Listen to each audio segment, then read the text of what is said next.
வந்து வச்சுக்கணும். ஏன்னா சில பேருக்கு தேங்காய் சட்னியே பிடிக்காது. இட்லி பொடி வச்சுக்குவாங்க. மிளகா சட்னி. அதேமாரி வந்து மத்தியானத்துக்கு என்னன்னு கேட்டிங்கன்னா, புளியோதரை. எல்லாம் மிக்ஸ் பண்ணி எல்லாம் வச்சாச்சு. புளியோதரையும் அதுக்கு காம்பினேஷன் வந்து உருளைக்கிழங்கு வறுவல்.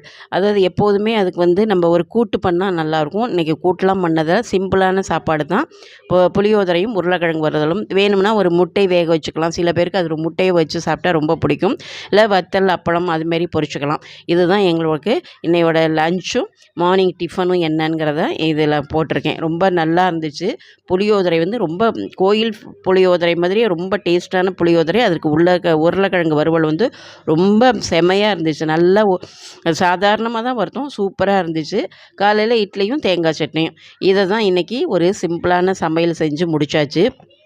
மார்னிங் வந்து ஸ்கூலுக்கு போகையில் நாங்கள் இது எல்லாருக்கும் டிஃபன் கட்டையிலேயே இந்த மாதிரி எல்லாத்தையும் முடிச்சாச்சு. உங்கள் வீட்லேயும் இதை ட்ரை பண்ணி பாருங்கள். மீண்டும் ஒரு அருமையான பதிவுடன்